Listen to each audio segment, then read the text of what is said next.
evening and welcome to the February 26, 2019 meeting of Pequannock Township Council.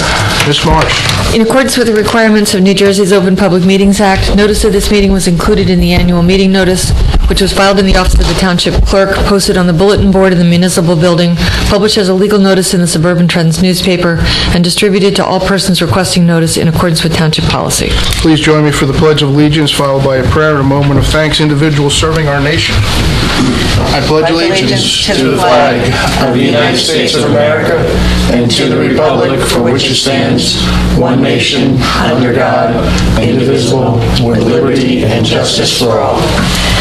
Most gracious Providence, we ask that you bless this governing body with an abundance of wisdom and understanding so that every deliberation will result in actions which will promote the common good and the general welfare for all the people of Pequannock Township. Amen. Amen. The clerk will please call the roll.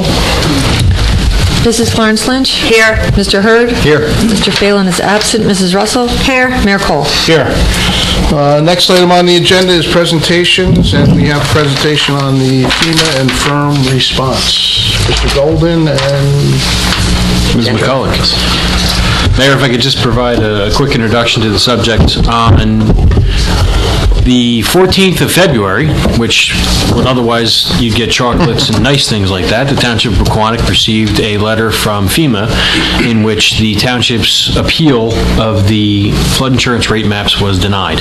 So as a result of that, correspondence was drafted through my office and disseminated to the people who were affected, and Mr. Golden, the Township Engineer, Ms. McCulloch, the Township's Municipal Flood Advocate, are here this evening to do a presentation just to explain a little bit more about what that means, amplify the process moving forward, and let everybody know what the township is doing to deal with this issue.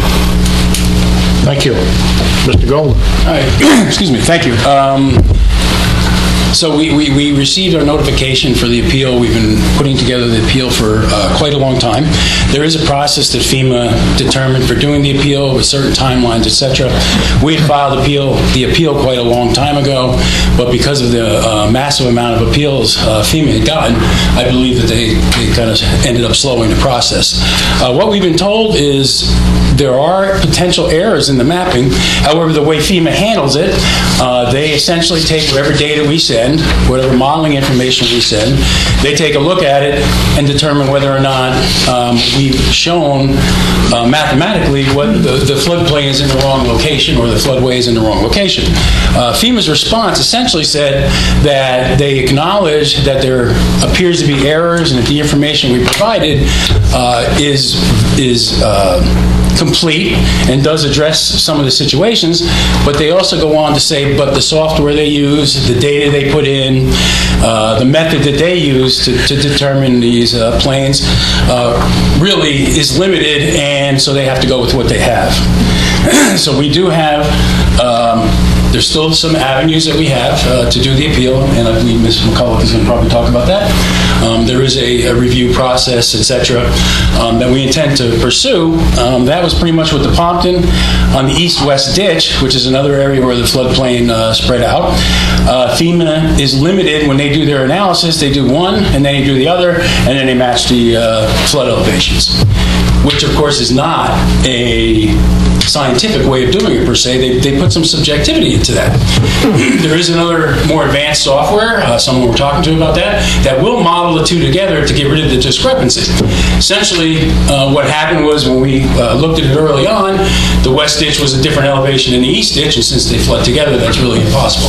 What FEMA ended up doing, they said, well, we reanalyzed it, and here's the new maps, and that's when all of a sudden folks were in the floodplain. All we did really was adjust the east ditch to match the west ditch. That is not an appropriate way to address the issue. So the only way to really address the two together is to use a more advanced software, which is available. However, FEMA hadn't been using it. And the reason being is using a new software, you need a lot more data, you need more accurate data. They have very limited data. And the problem with the model, especially in Pequannock, is we're a flat community. So they're using a software that's kind of linear and does cross-sections and things like that. So when it does make an adjustment, it really doesn't take into consideration everything else that's happening in each of the communities. FEMA acknowledges it, so that's a good thing, but the thing that we're challenged with right now is to get them to acknowledge it and make changes based on the facts that we've been able to present. So Jennifer will talk about that. There is a third-party process that we're going to go through where they capture different experts in the field of modeling, et cetera, et cetera. Taking away my thunder. And so she'll explain that. But essentially, we have more avenues. We are comfortable that there are errors there. However, we've got to get FEMA to accept those. And one more thing that complicates it is that FEMA is one entity, and we have the DEP, which is another. The DEP really regulates differently. They're a partner with FEMA, so FEMA does all the heavy lifting and comes up with these maps, and then the DEP adopts them and uses them for New Jersey. The problem we have with that is that FEMA is this massive entity, and DEP is deferring to them. DEP actually has a higher standard of regulations than generally the rest of the country.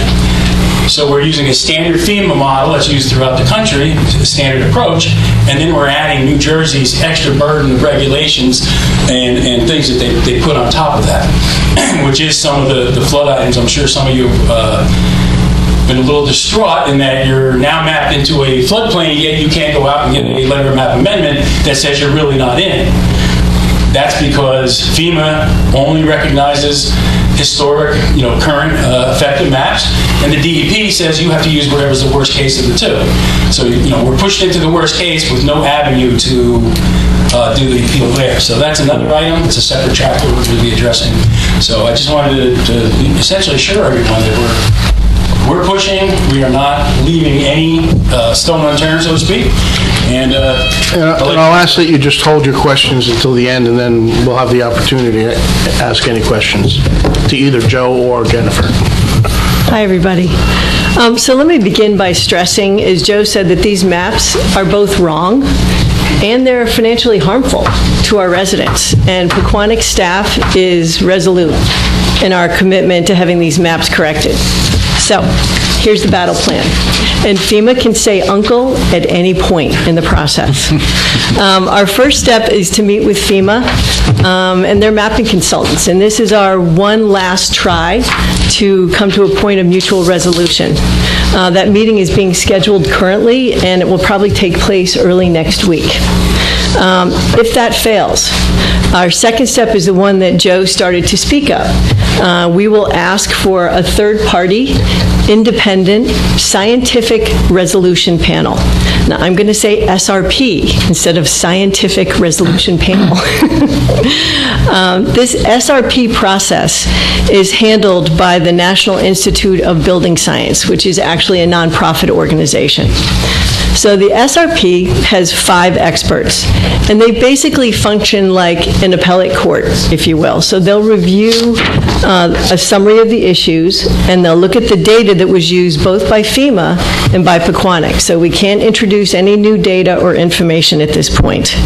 Our request for an SRP review must be filed by March 14th. We've already put that application together, so we're ready to go with that right away. And here's the basic process. So the nonprofit provides a short list of potential panel members that they think are appropriate, and FEMA and Pequannock both get a copy of that list. Now, the good news is out of those 5 members, Pequannock gets to pick 3, and FEMA gets to pick 2. It's very similar to jury selection. So once they're impaneled, the SRP has 90 days to provide a written recommendation. Now, what's really important here is this recommendation either says FEMA's right or Pequannock's right on each and every single point that we disagree. They can't come up with any kind of third option. So the SRP sends this recommendation to FEMA for review. Now, FEMA FEMA is supposed to inform the community of their decision within 60 days. And we can all hope and pray that it is actually 60 days. The FEMA decision is binding, and at that point, our maps will be finalized. Once the maps are finalized, Pequannock Township has 60 days, 6 months to go through the map adoption process. Okay, so we don't know definitively how long the SRP process is. My research indicates that it's between 7 months to a year plus maybe. So when you add in the 6 months for the map adoption process, we're looking best case scenario at having finalized effective maps in 13 months, which would be April of 2020. Now, if the SRP review fails, our third step will be to appeal the maps to the federal court. And given that there's a number of other local communities that are having this issue, we would most likely band together to do that. And lastly, if our appeal to the federal court fails, we'll pursue a letter of map revisions for all the affected areas. Are there any questions? Yes. What happens if FEMA doesn't respond within 60 days to the SRP? I wish I could... How do you want to handle these questions, Carol? You want them to come up, state their name, and... Oh, yeah. Well, can council ask questions first, and then we'll open it up? Well, let's let the residents, I guess, ask the questions first, and so have them come up, Yeah, and State your name. state your name, and Tricia DeFranco. And your And address, please. my question is, what happens if FEMA doesn't respond within the 60 days of the SRP? We have no control of FEMA. I wish I could say that. I'm sorry, can I have your address too for the record? Yeah, 6 White Birch Avenue, Thank you. Plumpton Plains. any other questions from residents? Before we, Ryan, go ahead, you got a question? Yeah, I got lots. I guess Joe? I don't know who's going to be best. So based on Irene, I know that we overlaid the pictures of Irene over Pequannock Township. How close to the new maps were they? Was there discrepancies in where we're talking about? Like east ditch, west ditch, things like that? Yeah, well, my observation on that point would be the Pompton River, the overlay on the Pompton, has been reasonably accurate to the extent we would expect. However, with the east-west ditch, that's not the case. So it definitely wasn't. How many homes, maybe Jennifer might know this, compared to the old maps relative to the new maps that they're proposing, how many additional homes were added in? 280? It's like 284. No, it's 229-ish for homes added to the floodplain, and it's approximately 280 were added to the floodway that were already in the flood. Right. They were changed. 220, and then an additional 280 to the floodway? Yes, so I understand that we need to look at two points here, floodway, floodplain. So there are folks that are already in the floodplain are now going to end up being mapped into the floodway. So there's not a lot that changes except what you can do with your Field property. codes, right. Yeah, the insurance doesn't change, things like that. The area of the floodplain that's been expanded, that is an area now where those folks would be required to get flood insurance, via the bank. You don't have to get flood insurance if you own a property. Do we have any idea what the cost to those 229 residents are from a flood insurance standpoint? Well, I mean, you could Even though probably... they're on the fringes, but... Sure. The way is, there is an implementation process of which they're going to start with one rate and they're going to escalate up until you reach a full rate. But once you get to the full rate, I'm going to guess they'll probably average about $5,000 or $6,000. Even for the ones on the edge where it's in the yard and it's really not the house, but they're in the flood zone? Once the maps are made official, we'll be able to, on an individual basis, determine whether or not the house itself is in the floodplain. By base flood elevation? Right. So just so that you know that the floodplain has to touch the house for them to be required to have flood insurance, according to FEMA. And just so that everyone understands, FEMA makes recommendations to banks. Could you- They say to the I'm bank, sorry. Like, for example, can everyone hear me? We need you to talk to the microphone. Because it's being recorded. Oh, sorry. It's okay. So one important fact for everyone to understand is FEMA makes recommendations to banks, and they'll say to them, for example, you should be using the effective map and, not this preliminary map. But the banks that are providing money for mortgages, they can do whatever they want. They can say, no, you have to have this flood insurance. Even if it's not on the FEMA map yet, it looks like it could be down the line, and we're going to require it. That's within their rights, just so that you know that. Isn't there different zones for? Yes, there are different zones. The AE zone is the 100-year floodplain. And Joe, that's what you're saying is going to be a $5,000 cost for insurance? Well, yeah, I mean, I'm not holding it to the... No, I'm picking that as an average number, and essentially I did it in my head based on the neighborhoods that's being mapped in. Those homes are a little bit more expensive, so I'm factoring that in on my best guess on this, on what it would cost. Each one will be regulated by the depth of exposure. There's a number of other things that influence, what your rate would be, including basements and things like that, whether you have vents at all. And I think if we get to the point where all these folks are going to be mapped in, we're going to put out information sheets to explain to everybody what their options are, what we can do for them. I can tell you some of the work that we've done so far, and this is the shame of it all, is that I've gotten folks to give me an elevation certificate so that I can see their actual grades from their surveyor, and when I convert it to a consistent numbering scheme, I can assure them, or I know they're going to be out of the floodplain. They're going to qualify for a letter of map amendment, and they'll be mapped out of the floodplain. However, right now there is no process to have that happen. We're in the limbo zone. FEMA's using effective, and the banks, as Jennifer said, are really looking at the preliminary to protect their, obviously protect their investment.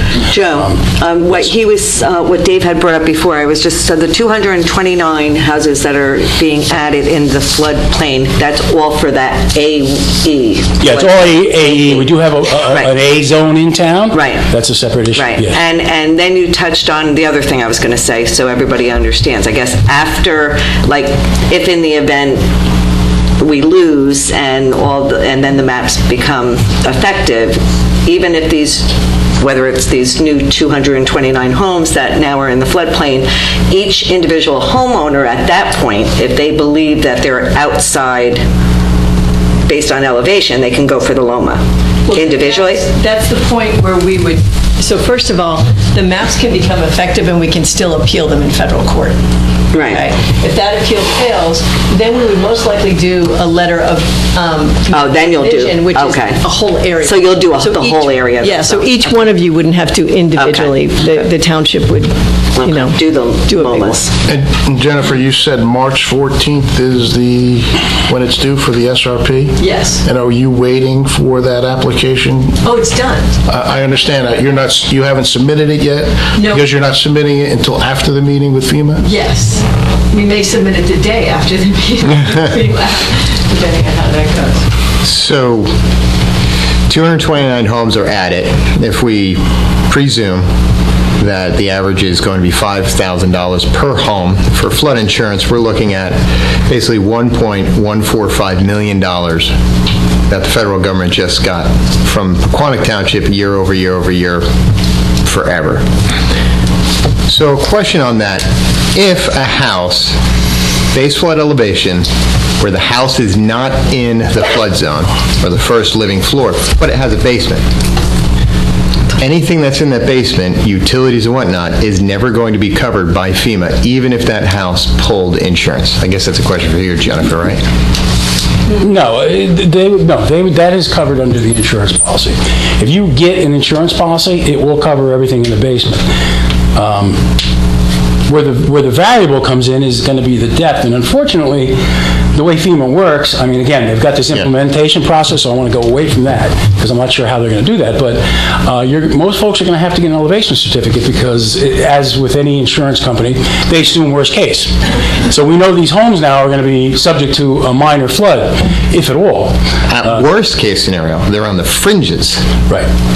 So they will still have to pay, but they won't be able to get the insurance reduced unless they can prove. Right. This is something we talked about in other neighborhoods. It wasn't as pertinent because the flood depth was rather high. So getting that elevation certificate may not lower your rate, but we do have, again, a sequence of ways to lower your rate. I mean, we have a good process in place to deal with it if we have to. Obviously, we're going to take every effort we can so that we don't put folks in that Well, the other thing, I want to make sure that the residents of Pequannock understand that, because this does touch a few other things. It touches construction department, right? So once a home is now, it's never been in the flood zone. Now, one of those 229 homes all of a sudden enter the flood zone. That also changes the rules for construction. So when they replace their roof, their kitchen, put an addition on, all of these other ancillary things are now brought into it, even if that home is just 1 foot below base flood elevation. And I understand the people that are being added into it don't understand all these things that we've been talking about for years, but that's what I'm worried about. It's not only being in the flood zone and spending a couple of grand for flood insurance on top of taxes, on top of everything else, but now they're going to be restricted from the construction department. Yes. One of the concerns, and I tend to get aggravated over this one, I get it. is when someone comes into our office now and says, well, I want to just put a small addition or enclose my porch or get a swimming pool or whatever, we have to require either a permit by rule or a permit from the DEP. But it's not us. It's not because we don't want to allow them to. Now our hands are kind of tied. That's correct. Because of DEP and FEMA. Right. And we would lose our CRS rating if we didn't follow through with what they say, even if some of these things seem to be absolutely absurd. And that's a problem. What does a roof have to do with? Well, it would be on, depending on what the improvement would be. Yeah. It wouldn't just, a roof wouldn't stimulate that, but I mean, Right. Cumulative over time. Everybody's heard about substantial improvements and, different things like that. So, that's where you have a problem. But that's a permit by rule. See, some of the things like a roof is a permit by rule. We've got a whole section of permit by rules that we're very familiar with. So we're able to issue a sort of permit, I'll call it. It is a permit, but they don't have to get it physically from DEP. At what point will the construction department start using or basing their decisions based on the map? Do we have to do that yet? Yes, we're doing that right now. Doing it now. Because that's worst case scenario. So we're already making decisions even on it's not necessarily law yet. DEP. Right. That's awesome. So these people are already getting screwed. They are. Yes. Another example, when we talk about the floodway, there's so many homes are added in the floodway, they no longer can put an above-ground pool in. Because if you're in the floodway, you cannot put an above-ground pool. So we've had people come in, we'd like to put an above-ground pool in, sorry, you needed to get a permit, and of course, that's...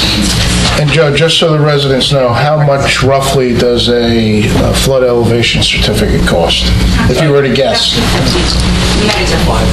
Yeah, I would use 500 as a budget number. I know how much one costs. I just wanted you guys to know how much. Yeah. Say that, if I could just interject for a second. So if you want to get better rates on getting an elevation certificate, talk to your neighbors, approach a surveyor together. They'll give you kind of a bulk discount because they're doing all the houses. So, there's items that we're also looking at that are somewhat pertinent, and that is some homes will be actually being pulled out of the floodplain, but we also want to address individually these new homes that are coming in so they understand the options.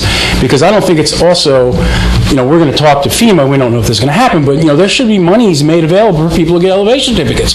Because suddenly now you've got all these folks that are going into the floodplain at potentially a maximum rate. There should be some assistance, if you would, if they're going to insist on a floodplain. So again, that's the type of thing we can't... It's not going to happen. They're billions in debt. My feeling is they're putting the 229 houses in so they can get the money and never have a claim. Exactly right. Ma'am? Are we good? Go ahead, you got to come back up again, Mrs. DeFranco. I have a question. So in addition to the reduced price of our houses if we stay in the flood and our resale value going down, there's realtors coming in town, and my niece was with one, who's now, the realtors are telling them, you don't want to buy there, it's in flood. So the rumors are already starting to circulate about the houses that are in flood, resulting in people not being able to sell their house, or if they are, there was a woman on Brookside sold it for a discount because she was in, but not formally in. So it's affecting everyone already. Yeah. Well, that's what I meant by financial harm. I mean, But I mean, if you were to use a litmus test, Sandy and Irene, we're on streets that never flooded, ever. So Irene would be the best test. For the test of this. That's why I asked about Irene before, because that's actually the best test. And we actually have pictures of it, we can map it, we can overlay it based on the original FEMA maps, and based on Irene and FEMA, the original maps, it was almost dead on. So their original maps were accurate. But now they're going for another, as Mr. Cole said, Another grab, 229, which equals $1 million plus. Because no every houses year. were pulled out, right? Yes, somewhere. Oh, there were. Very few, very minimal. I mean, I have to say, I don't love what's going on in the dog park. That's not kind of helping. That's a different issue, though. I understand, but it's still, even that side of town compared to where we are, It's very wet. it's wet. And are they in? Was that part of the group? That's them. No. So there's some pumps are running all day long. I mean, I'm sorry, I'm just referring to the dog park. Right. No, that's what I'm saying. But those houses over there's some pumps are running all the time, and they're out high and dry. You got to understand that November was the wettest November in the history of, We had about 4 inches. Yeah. We've dodged a bunch of bullets, recently Knock on wood. for flooding. So Would you like me to speak on that for seconds? Sure. I have a quick question. You got to come up to the microphone.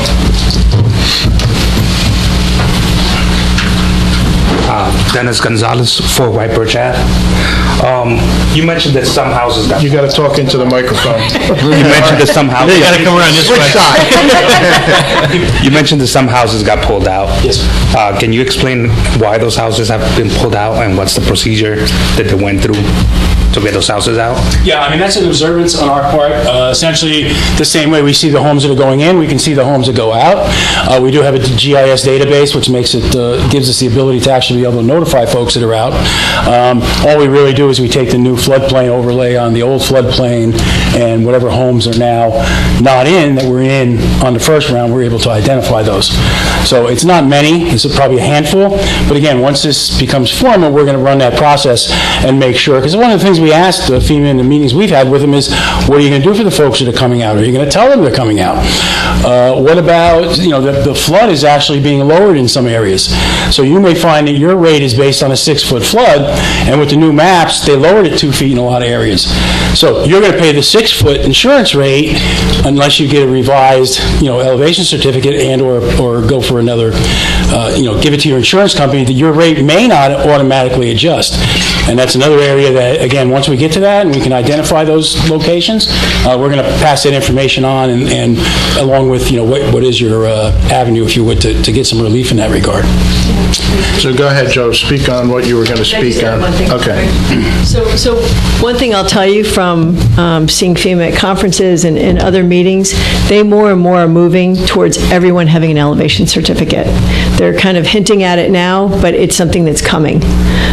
So it might be a very good investment at this point, because also then you're sure that you're getting the correct insurance rate. Otherwise, it's a bit of a guess. So. Yeah, absolutely agree. One thing I would say, though, if you're a new person going into the floodplain, don't get your elevation certificate until the map is finalized, because when you get your elevation certificate, the surveyor will indicate your base flood elevation. So if you get an elevation certificate right now, you're not going to have a base flood elevation, and we would have to probably go and interpolate that and put it on, before you could really do anything with that. Does everybody know what a base flood elevation is? Yes? No? We had one done, so.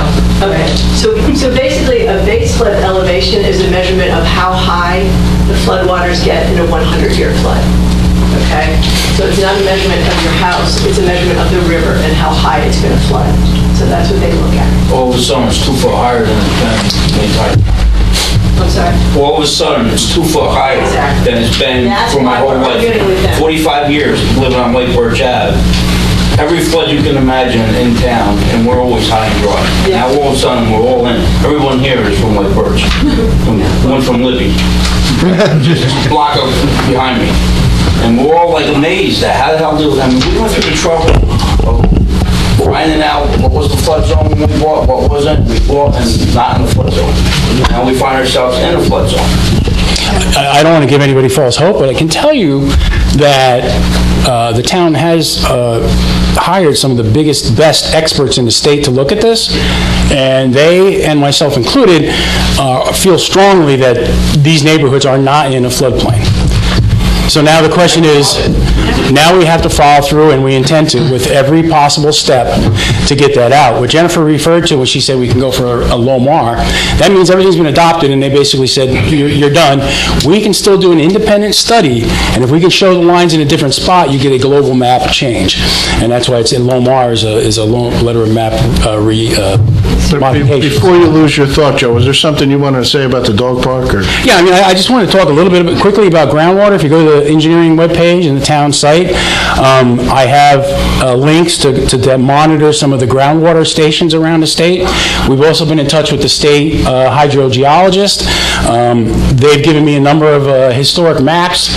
They've talked about everything that's there relatively to the sands and the soils.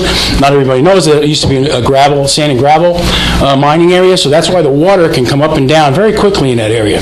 So we're tracking it down. There is nothing that's going in there. I've seen a lot of people say maybe it's the water pipe, maybe it's this, maybe it's that. No, this really is groundwater. The state hydrogeologist is looking at it. We're pushing on the state and Rutgers to maybe do a little bit of a study here so we can better predict where it's going to go and when it's going to go down. We fully expect it to go down. However, that's not going to happen until after we have a fairly strong dry period, unfortunately. It should go back to historic levels as soon as you see the groundwater levels throughout the state. This is not just Pequannock. I'm involved in some other communities that have called me and asked the same issues.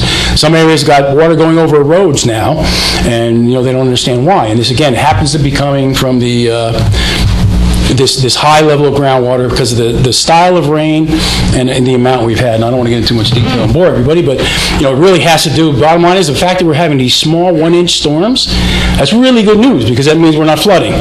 Unfortunately, then the groundwater table goes up, so folks are starting to have issues with their basements and things like that. But that's kind of what's happening. When the rivers are a little higher like they are now, groundwater can't get there. So this is definitely a problem we have identified, and we are looking to see if there are avenues that we can mitigate it. Rocco?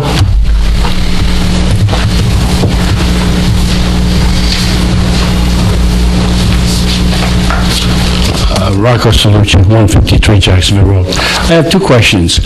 One is, if you already have a certificate from FEMA about your elevation, can they come back and change it? Yes. They can? Yes, we actually have a list of folks that have gotten a LOMA, have gotten this document that says you're out of floodplain. There's actually a list that will be rescinded, and you would have to go and get another one. As we understand it right now, again, there's a lot of folks that are objecting to these things, but that's what's on the table right now. We're hoping somehow it'll go away. We will be notified? Yes. Okay. I have another question. Over by the park, just underneath 287 over there, the little so-called pond that we have over there, it's overflowing. Anybody ever find out what the heck is going on That's the there? dog park. That's what you just talked about. That's what I was just talking about. That's the ground. Oh, I missed that. Yeah. So that's because of the groundwater? Yeah, what's happening is that because it's Foothills Park, at the foothills, if anybody wants to look it up, but water comes down the side of the mountain underground where the rocks are. And at the foothill is where it will start to build up underground and start to pressure and go up. So that's what's You happening. don't have any runoff maybe from some of the building and parking lot that they build alongside There's there? runoff that goes to that pond, but that was by design, and it's been going there since that part has been, since the industrial complex has been. They had some work done over there in the last couple of years. Yeah, that has no effect on it. No, we've been monitoring that. Thank you. Sorry, I forgot your last name. Go ahead, come on up.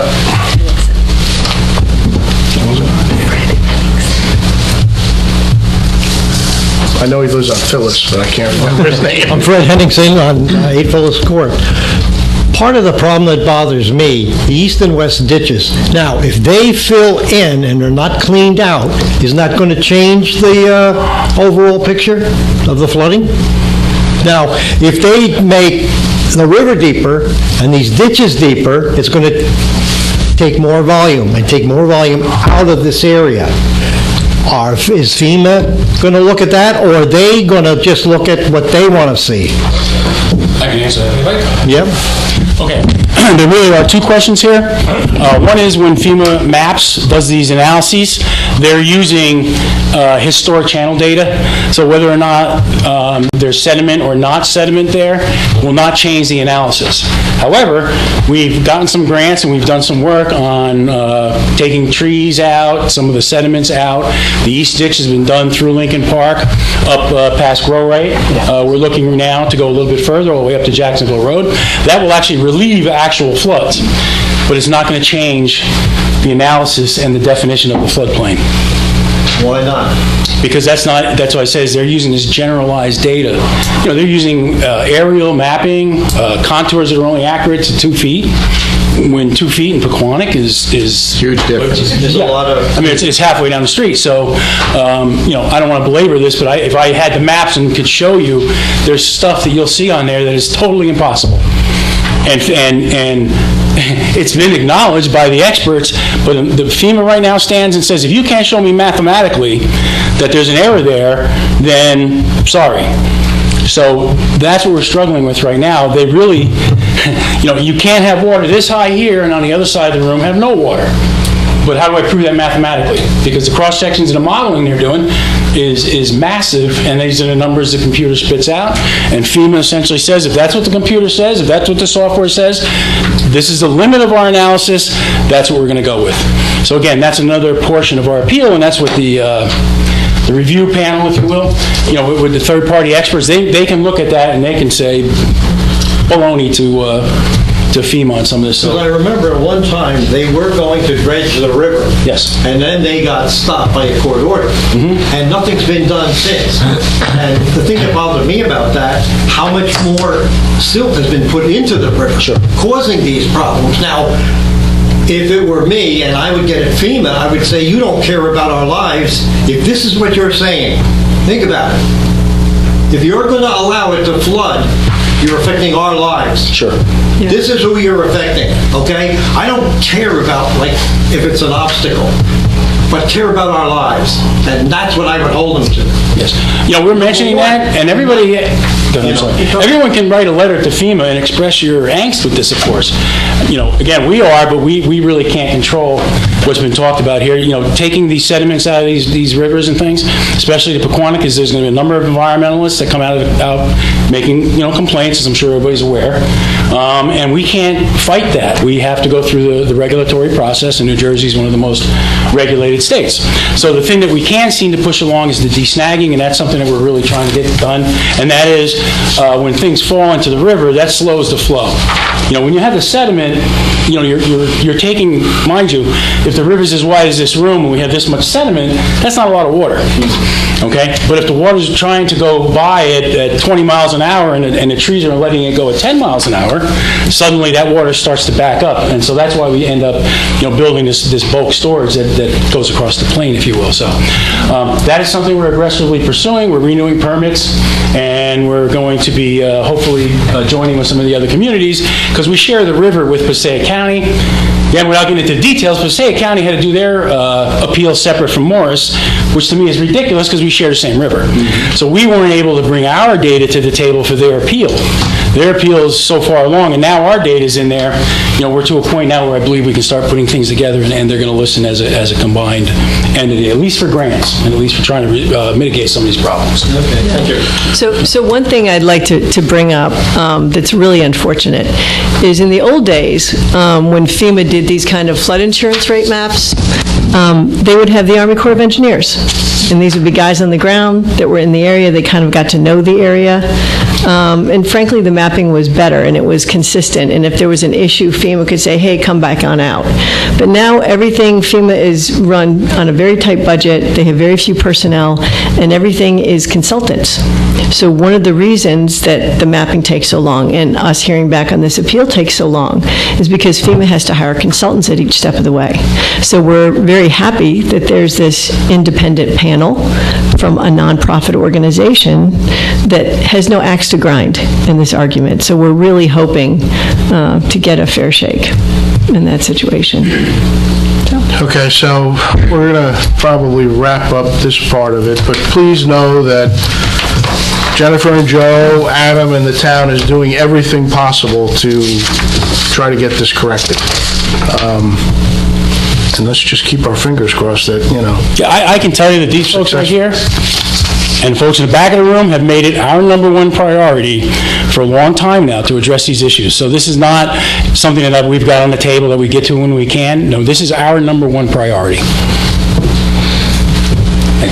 Thank you. all right? Thank you, Joe. Thank you, Jennifer. Thanks, John. Okay, at this time, are there any reports or comments from any volunteers serving our community?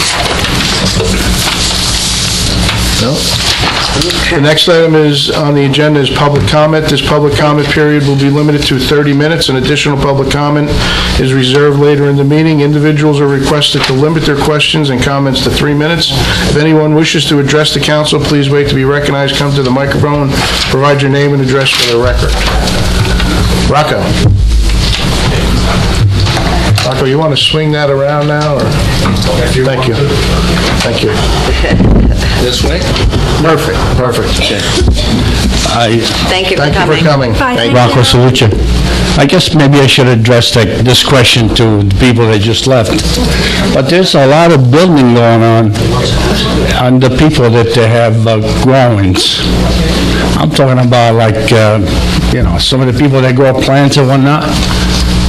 They're little by little, they expand. So the more coverage you have on it, on the ground, then the less absorption you have on water. I mean, somebody should be looking into that situation over there. They just expanding on their own. And one time I raised this question about 5 or 6 years ago. They told me, well, we can't control them. But when you're facing with the situations where you have flooding and stuff like that, something's got to be done about that. And I'm not here to bash anybody because everybody's entitled to make a living, but if it does affect individuals and people around the area, then we have a problem. Thank you. Thank you. Sharon?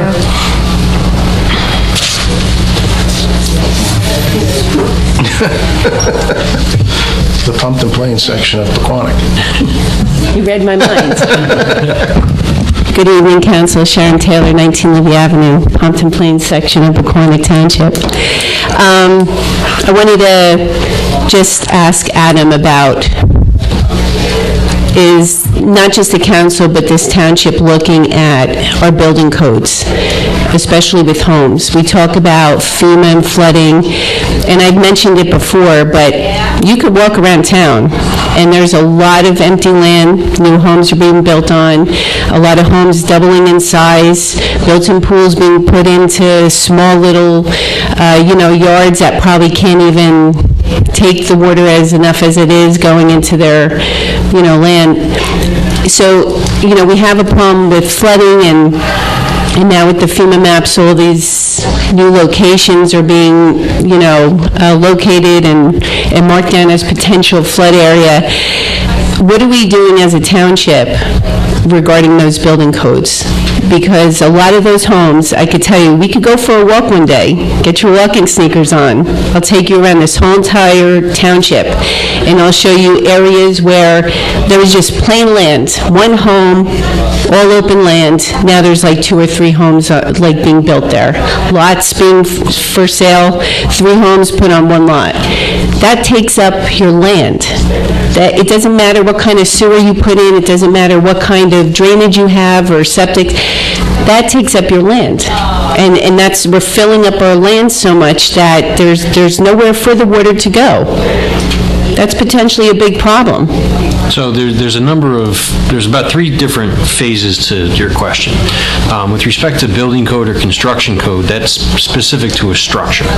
And while we would love to regulate that, that's beyond our ability to regulate. That's a state function. With respect to the municipal land use law and the ability for people to develop their property, that's where we start to get involved a little bit. We're currently undergoing a new master plan, and the master plan is looking at all the different zoning to figure out the best ways to approach certain things. While I may want to see half of a street retained as, vacant land or well-maintained land, people have the right to develop their properties within certain parameters.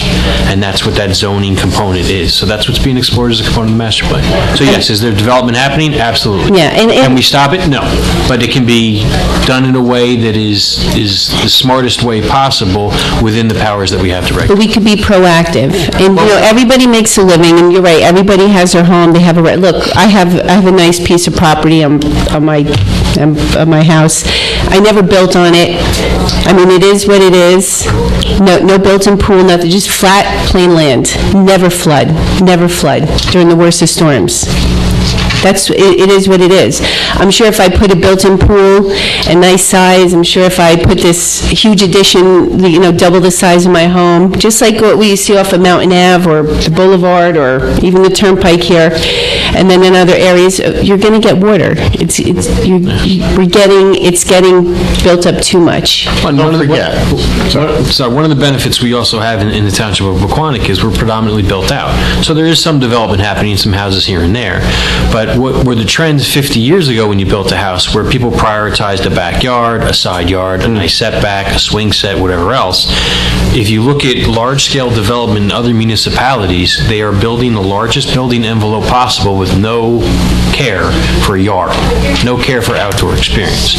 So one of the attributes of the community is that because we are predominantly built out, we're not having that kind of development. So I understand what you're saying, but there is a pro and a con. If you look at other areas, we're in a much better situation than a lot of places. And don't forget, we've got a very strong open space program, so we've been doing a lot of acquisitions in the flood zone to mitigate that over the last couple of years. So. Okay. How's everybody doing? Good? Everything else fine? Wonderful. Okay. Yeah, I'd just like to see something more developed with that.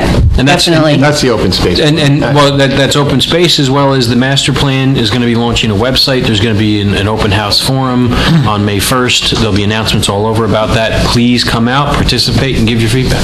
Okay, thank you. Yes, sir, in the back.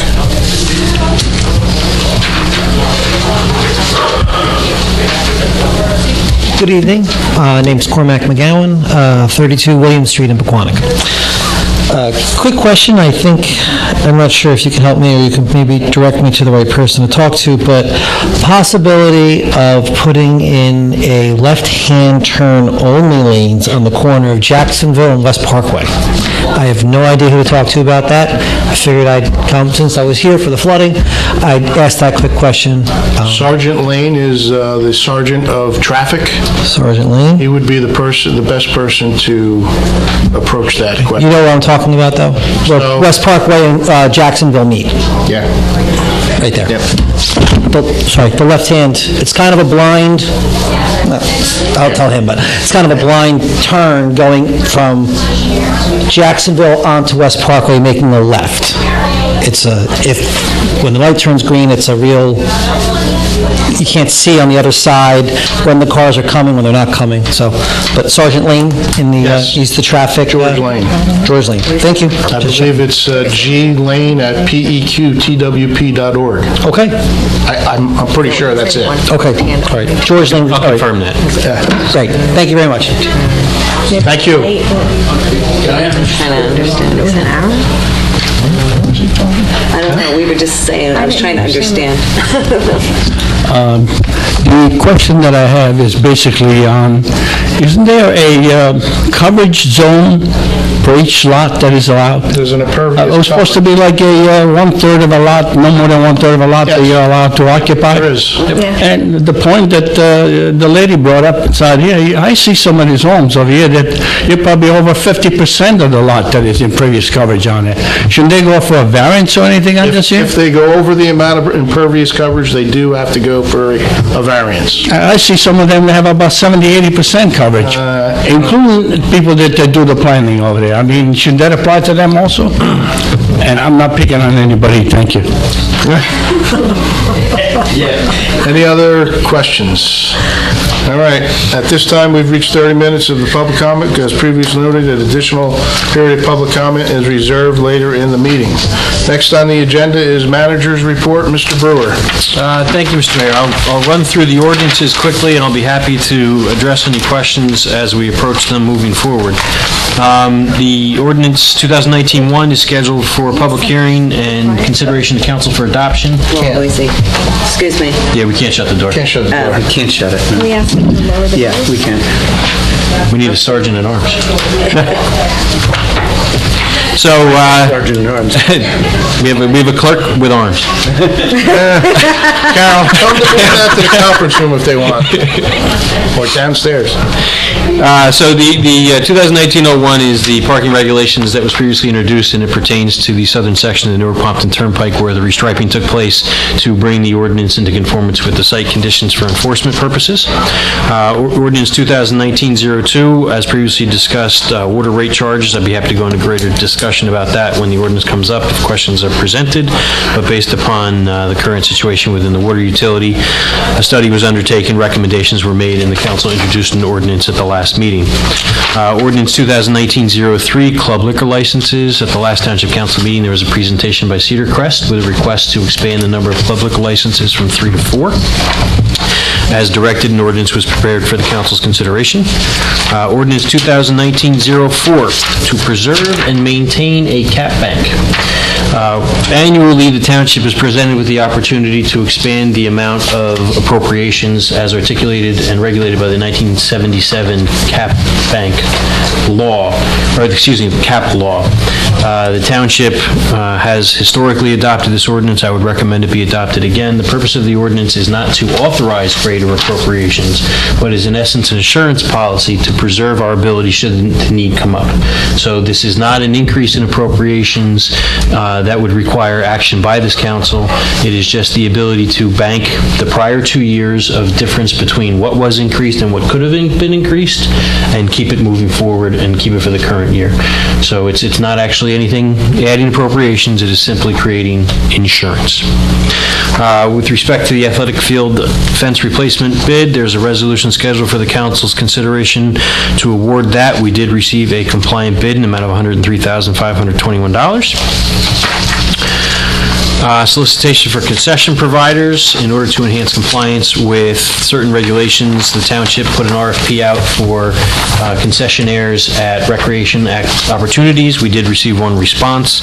Should the Parks and Recreation Department decide they want to expand the offering from the one, they always have the opportunity to go back out and try to solicit more interest. They did post it as required and hand it out to a number of our known concessionaires, but we did only get the one response. And then the last item, the West Sunset Road Water Main Extension Assessment. There's a resolution scheduled for consideration that I've asked the Township Clerk to pull. There's additional components of that were not properly addressed that I need to do additional research on, so I do not believe that is prepared and ready for the council's consideration this evening. So I apologize for the cart getting a little before the horse on that one. I was trying to go, and I went too fast. That concludes my report. All right, thank you very much. Next on the agenda is public hearing on ordinance number 2018-01. Ms. Marsh.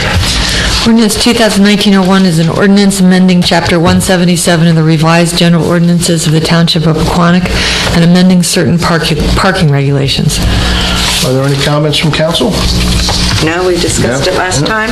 Is there a motion to open the public hearing? I'll make that motion. Is there a second? I'll second. All in favor? Aye. If anyone in the audience has a question or comment on this ordinance, please come to the microphone and identify yourself for the record. Okay, is there a motion to close the public hearing? I'll make that motion to close public hearing. Is there a second? I'll second. All in favor? Aye. Is there a motion to adopt this ordinance? I'll make a motion to adopt ordinance number 2019-01. Is there a second? I'll second. Roll call, please. Mrs. Florence Lynch? Yes. Mr. Hurd? Yes. Mrs. Russell? Yes. Mayor Cole? Yes. Next on the agenda is public hearing on ordinance number 2019-02. Ms. Marsh. This is an ordinance to amend Chapter 182 of the Code of the Township of Pequannock, Section 182.02, entitled Water Charges. Are there any comments from council? Nope. Nope. Is there a motion to open the public hearing? I'll make a motion to open a public hearing. Is there a second? I'll second. She'll second. All in favor? Aye. Aye.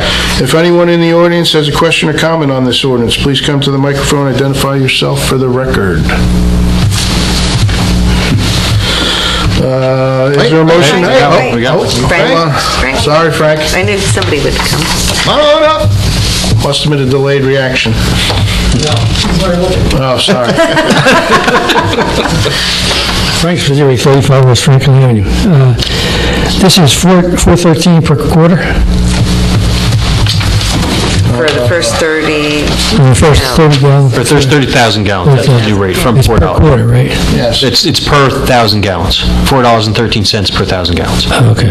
Up to 30,000. All right, it doesn't say that on here. Okay, thank you. You're welcome.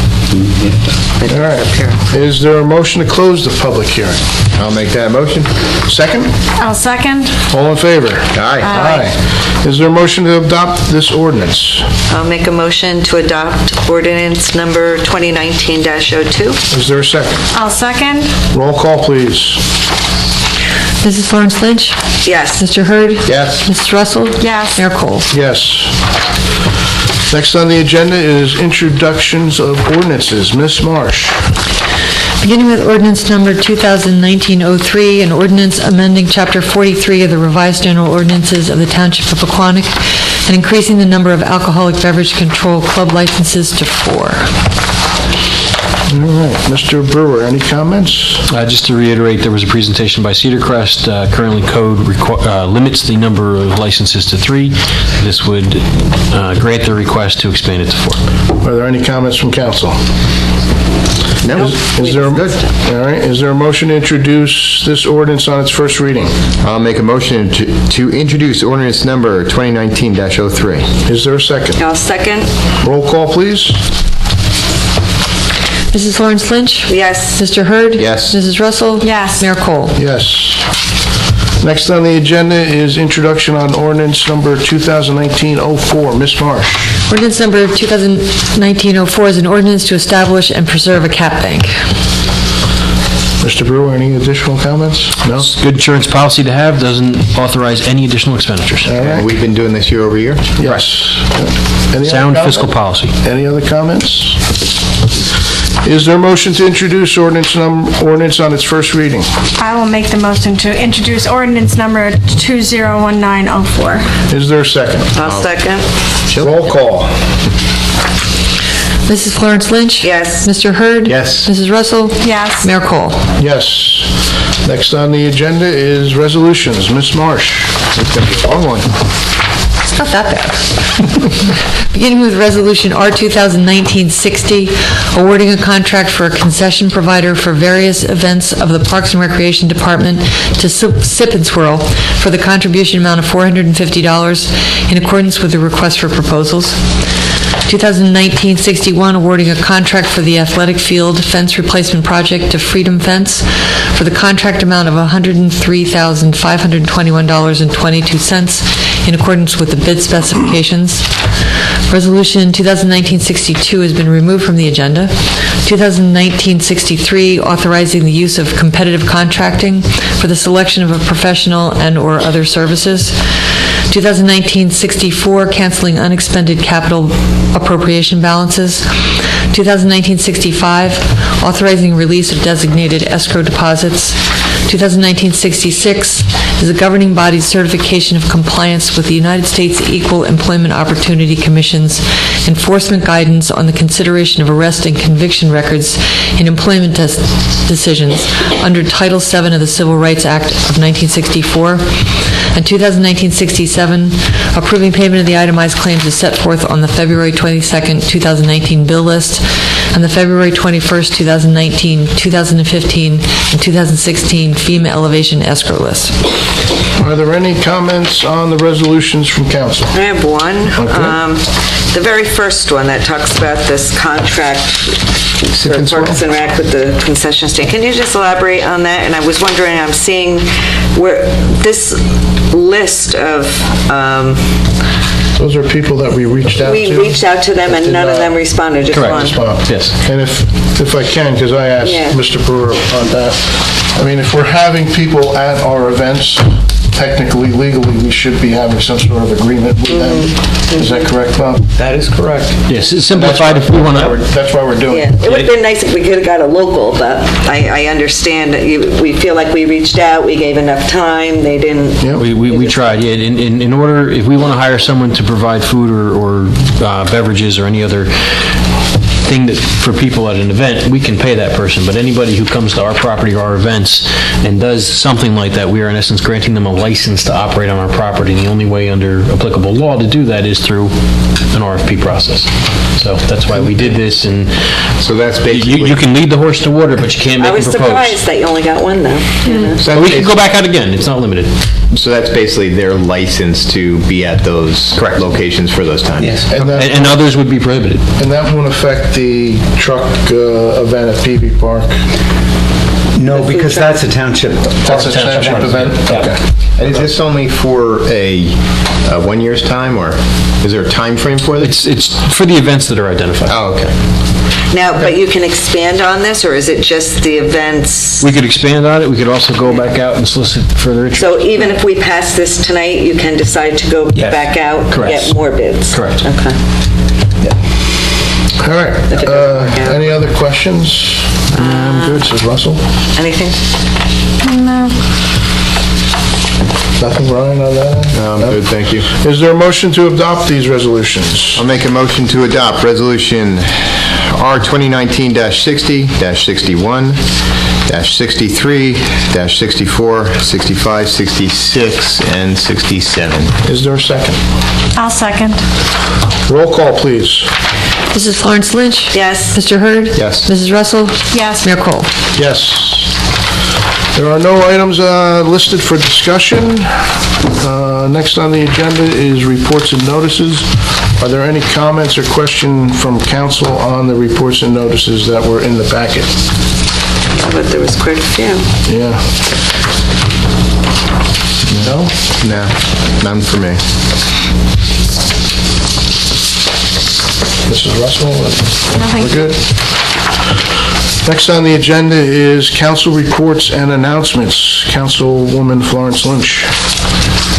This time, I don't have anything to report, except that we have our Economic Development Committee meeting on tomorrow night, Wednesday night.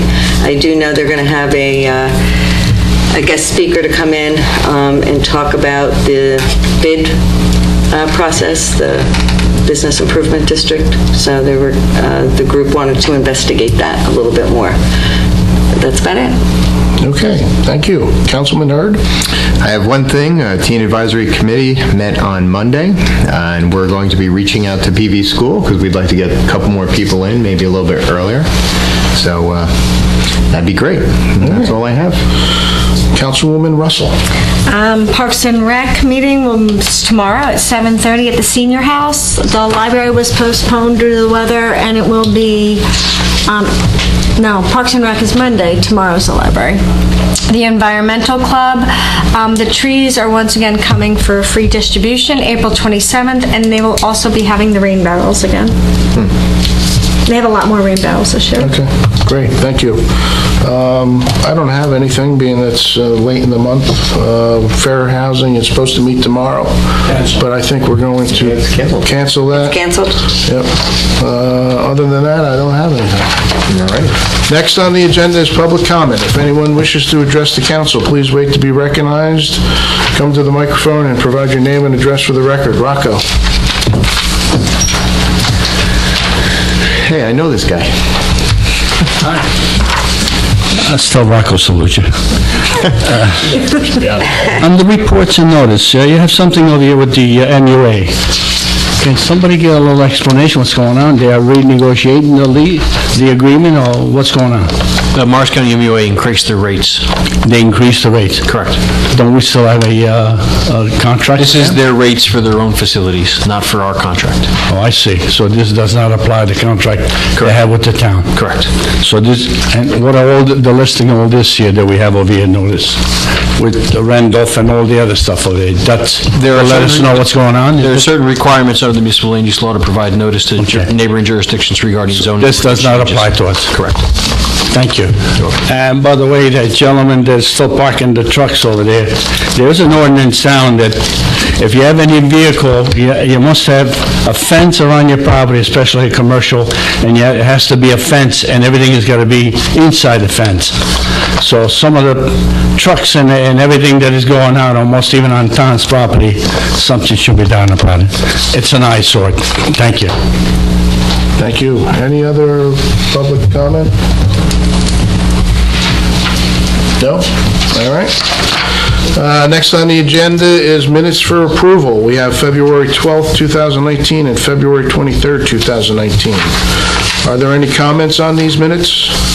Don't think so. The one was... One was a budget. At the budget meeting and the other, yeah. Is there a motion to approve the minutes? I'll make a motion to approve the council minutes from February 12th and the budget workshop minutes from February 23rd. Is there a second? I'll second. All in favor? Aye. Opposed? Next on the agenda, are there any closed session discussion? And I believe there is. Yes, there are. Is there a motion to approve resolution authorizing the closed session? I'll make that motion. Is there a second? I'll second. All in favor? Aye. Opposed? At this time, the public portion of the meeting is recessed for closed session.